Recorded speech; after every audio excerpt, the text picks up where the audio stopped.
If I were you, I would do this fast because the plat profits might drop after this video. Because right now, the income for platinum that you can make on this method is a little ridiculous. Yeah. This is Satorix, and I'm bringing you what could very well be my best video ever. Today, we are talking about one of my favorite ways to make platinum. And I wish I knew about this when I was a new player. Even as an experienced player, I still run this farm because it has some of, if not the most consistent platinum gains per hour. Considering now my preferred method of platinum farming is selling endgame ribbons, if you guys want, maybe we can make a video on that later, I will still run these spy missions for some guaranteed quick platinum if I need it. I have this video laid out in a way that starts with the lowest tier missions and builds up into the highest performing platinum farmers, and I will take you through the chapters of each of them. If you like this video at any point throughout, please don't be afraid to hit that like. Please don't be afraid to hit that subscription. It makes the algorithms love me, and it allows my content to get in front of more people so they also have the opportunity to learn the things that we all love about Warframe. And with that being said, let's get into these unbelievably easy requirements to run this spy mission farm. All right, first thing that we're going to do is we're going to go to our dojo and then into the Tenno lab, where we will be picking up Wukong, which is the best spy frame in existence, in my opinion. And even better with Wukong is the cheapness of the build that I can make with it to be efficient. Armored agility, rush, and some duration is all it takes. I think the hardest thing to get on here is maybe narrow mind, and even then, it's worth a little bit of investment on this for the potential hundreds or even thousands of platinum worth of currency that you can make. And if you want to squeeze all the juice out of the build that you can to make it as efficient as possible, as I have done here, you can add primed continuity, augur message, streamline to get a little bit of efficiency as well, and then you throw in any aura mod that will give you the extra points you need. Next, we're going to make sure that you have the 100 blueprints for the cipher, which also comes from the Tenno lab. So make sure you go and buy that. You're going to be using the ciphers on repeat. They make your life unbelievably easy, trust me. And the next thing is with your Parazon, we're going to get Auto Breach and maybe even throw in Untraceable. You don't have to actually farm this right at the beginning. You will eventually get these just from doing the spy missions, but it saves you 30% of your ciphers, which is just a nice little bonus. And that's it. That's all the hard requirements that you need to start making an insane amount of platinum. If you've made it this far and you think you're going to love it, which I know you will, drop that subscribe. Give me that like real quick. And now let's get into how we make this insane platinum. And tier 1 is where we're going to start off here for a little bit more of a new player focused platinum farm. It still does make platinum. You have some 60/60 mods such as Vicious Frost and Volcanic Edge that are currently selling for around 10 platinum. And there's a 20% of chance of receiving one on completion of a mission located in Earth, Venus, Mercury, Mars, or Phobos. And there are plenty of other mods inside of these the vaults, if you will, that is going to help your build out substantially as you grow your account. You're going to want the Serration and the Hornet Strike and stuff like that. So you'll get a lot of those while making platinum, in all encompassing progressing your account to the next level anyways. So definitely worth running here if you're a new player, and you'll have a wonderful Warframe to do it with on Wukong. And even though we're using Wukong as a spy Warframe right now, he actually excels at a lot of other things into the long-term point of the game as well. So you're not really losing out on investing in your Wukong in any way at all while doing all of this. I'll tell you that the spy missions are a little niche when you first start doing them, but as Wukong, your 2 ability, which is what we build around, makes it trivial essentially. You're just going to run up to these containers and use your cipher on them, and then you'll unlock everything. These first locations in tier 1 are not terribly challenging. It doesn't require too much of a build, but there are some things that you'll learn as you do them the first 2 times. After that, it'll be like muscle memory on what to do, and these runs will start going faster and faster. I think this run was a 3-minute run, and this is the first time that I've ever even done this. It's just a little bit of attention to your surroundings for the first couple times until you really lock it down, and then you'll be running them as fast as can be. I think this was like a 3-minute run anyways after doing it atrociously without knowing what to do. But the next time I do it, I promise I would be able to shave off 30 seconds. So trial and error, definitely go through it. And as a matter of fact, when I finished this one, I even got rewarded with the 20% chance of getting that 10 platinum. So cha-ching, money made. And you can see right there, 3 minutes and 16 seconds, we in the money. Now let's get on to tier 2. Now for the tier 2 missions, this is where the opportunity to start making a little bit more of that currency comes from. Reason being is in tier 2s, you're able to get rhyme rounds and scattering inferno. The locations here are going to be Bodhi on Ceres, Amalthea on Jupiter, Valak on Europa, and Dione on Saturn.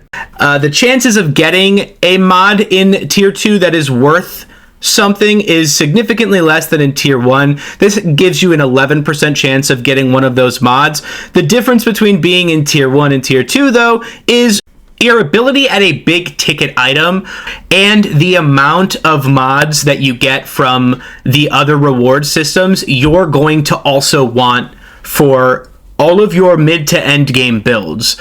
There's so many good mods in this set that your account is going to love to have. Even if you're not at that point yet where they matter to you, someday they will, and you'll be really glad that you have them just sitting around. Like Pistol Gambit, Pressure Point, Hell's Chamber, Fury, Deep Freeze, Cryo Round, Shocking Touch. I mean, I could go on and on. You can get so many really good mods here, even though they're not worth as much platinum, they're worth it for the account progression. So it's 100% valuable to do here, and you still have a really good chance of making some good platinum with it while we're building into these higher tier maps anyways. The last thing I want to say about the tier 2 lineup is the maps are not any more difficult than any of the tier 1s were. If anything, try all the maps and see which one that you like the best. And if you get tired of the one, switch to another one, because it's all the same loot drops, but maybe a change of scenery will be a little bit easier for you. So definitely don't be afraid to customize this farm in your own way so that you can enjoy it the most. And this is where we get to where the money starts to talk. Into tier 3 we go.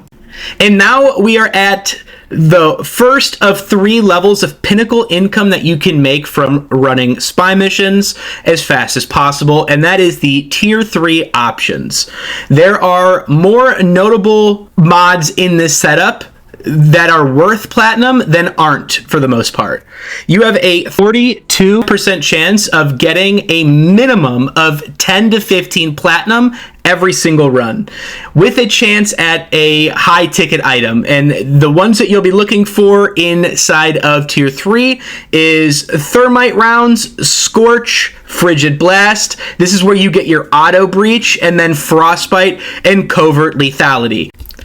So the locations on tier 3's list is Rosalind, Uranus, Nereid, Neptune, Oceanum, Pluto, and Kelpie, Sedna. And I would never do Rosalind because it is a submersible mission, and I won't even look at a submersible mission, to be honest. So if you want to try it out, try it. I'm not going to recommend that one, but the other ones are pretty good and just as fast as all the others, with the exceptional amount of platinum that you can make here. Now let's get into how much platinum you can expect to make in this run per hour. I am very realistic when it comes to the amount of platinum that you can make, because I want to make sure I'm bringing you the most consistent and accurate information I can. When I ran this mission, I ran it maybe twice, and I got 3 minutes and 45 seconds timed on it, which is a probably average for most folks running the build that they're going to run into. There is 6 mods with a 42% chance to land on any of them. If I averaged out all the platinum that you can get from the mods, it averages to about 18 to 19 platinum per mod that you roll out of there.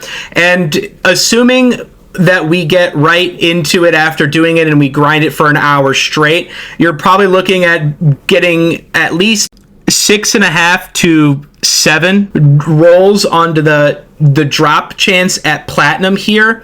And if I take that and multiply it by the 18 platinum on average that you get per roll, you're making about 126 plat per hour running these missions, which is pretty exceptional for how little of a requirement this has and for how spammable it is to do. And that's just average. You might get lucky, you might get unlucky, but it's about 100 an hour for specifically tier 3 here. With greater rewards comes a greater risk. These missions are a little bit more challenging on the spy to do, but I personally don't think that there is any guide required to doing these. You might mess one up, and by the time you mess it up the first time, you'll know how to do it forever after that. It might take you 1 or 2 runs to get it down, but once you really get into the groove of it, it is so simple you won't even think about it anymore. You could honestly just put a TV show on the background and run these with absolutely no brain function at all. And with that being said, let's start getting into the special spy missions. These are special spy missions because their rewards are unique, as well as their puzzles are a little bit more challenging. And let's see if the reward is even worth it. And we're going to start at the Kuva Fortress. Now, the Kuva Fortress is a little bit more of a specialty spy mission, but the reward is definitely there. The math checks out anyways, I should say. The Kuva Fortress mission might require a guide. I'm not going to put the full guide in here, but if you guys really want me to, I can always make a separate guide specifically for the Kuva Fortress and Lua, because they are a little bit more challenging with a little bit more things you have to pay attention to make the mission work. And because of that, the missions take a little bit longer to run, and I wanted to see if it was even worth it on the side of profitability, and it actually is. So the mods that we're going to be looking out for on Kuva Fortress is very similar to tier 3. You're going to be looking for the Covert Lethality, Frigid Blast, Frostbite, Scorch, and Thermite rounds. And those 5 all have a 10% chance to drop on the B rotation. And that gives you a 50% chance to hit the drop table of something that is worth platinum, which is by far and long the best chance at consistent platinum that I think we even have on the list. Now, keep in mind, these missions are a little bit longer than the tier 3 missions, for instance. These are averaging me about 4.5 minutes per run, but because of that increased percentage chance of drops on that table, we actually average around 7 drops in an hour here. So you're getting like 1.5 to 2 more drops per hour doing this method. And with the average of platinum being pretty much equivalent, right? So the only difference is you don't get the auto breach in this one, but you get runtime. So your average platinum comes down a little bit, but with that two extra drops, you end up somewhere in the range of about 130 platinum an hour running the Kuva Fortress spy mission. So all in all, it's definitely worth it. It's definitely worth learning as well. It's a little bit more challenging, but the reward is still yet better than any of the previous. And you're also going to have access to like Untraceable, which is the mod that I was telling you guys before, where you are invisible when you are hacking something. A little bit of endo here and there, and that's really it from the Kuva, but the platinum definitely goes up quite a bit here. Now let's get into Lua, which is probably the most commonly known spy mission to make platinum on, but let's break it down and math it to see how much you can actually realistically make here and why. All right, and the last we're going to talk about is Pavlov on Lua. Now, this mission is, as you guys have probably heard in the past, the best mission to run to make as much platinum as possible, and we are going to kind of take a look here and see why and if that is true information or not. So the first thing that we have to look at here is this mission, although very oddly complex, is very repeatable and memorizable. There, again with Kuva, like I said, if you want me to make a specific guide for these missions exclusively and how to do them, I'd be more than happy to if enough of you want that. But for this video, and all intended purposes, just trust me, I did them quite a bit. So on Lua, I have the ability to run this mission in about 3.5 minutes, and that is like blitzing speed. I'm going to assume the average player is going to run it in about 4 to 4.5 minutes, which is pretty equal to what I was doing on the Kuva Fortress. The difference between Lua and Kuva is that Lua has valuable mods in A rotation, B rotation, and C rotation. So overall, your chances of getting at least one valuable mod drop is like 38%. But since there's an opportunity for all of the different drop tables to land on multiple drops per run, does it make it more valuable to run than the Kuva mission? And the answer is pretty complex. A lot of it depends on how fast or how much more efficiently you can do the Lua mission. If you're able to complete the missions in the exact same amount of time, it's actually significantly, if not like 30% more valuable to run the Kuva Fortress mission for profit than Lua. If you are able to run the Lua mission in 3.5 minutes and you're unable to copy that same speed on the Kuva Fortress mission, it's about a 2% difference in value, still favoring the Kuva Fortress. So Lua, in my eyes here, after doing a lot of my checking and math, which I'm not going to bore you with, but trust me, you can go try to do it yourself if you want. The Lua is less efficient per hour than the Kuva Fortress. There are a lot of variables. This is a snapshot in time. It very well could change in the future depending on how the market changes, as the mods from each of these maps are exclusive to the maps.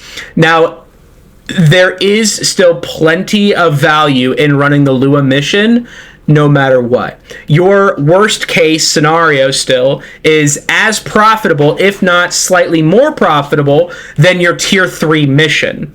And you have access to some decent mods in Lua that will help your account as well, like High Noon, Gnashing, Pyara, Astral Twilight. They're stance mods for weapons. So there is inherent value in running Lua still.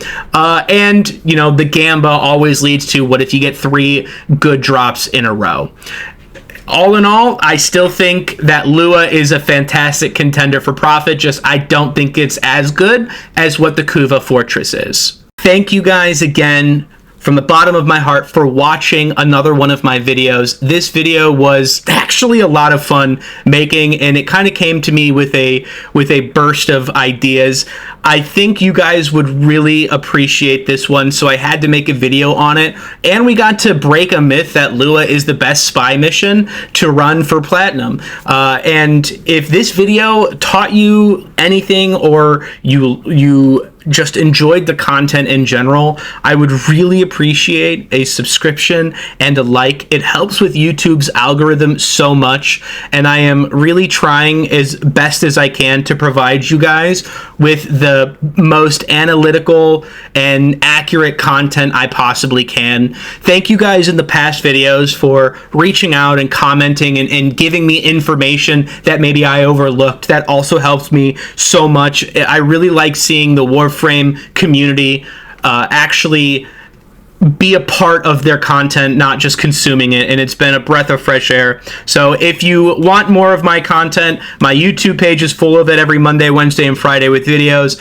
I'm also live on Twitch at least 3 to 4 days a week, maybe, probably, mostly more. I'm addicted to streaming. Here's the link to that. Come on over, say hi. I'll be running Plague Star and a bunch of other things, and I have a secret video coming out next that I'm super excited for. Thank you guys again so much, and until next time, peace.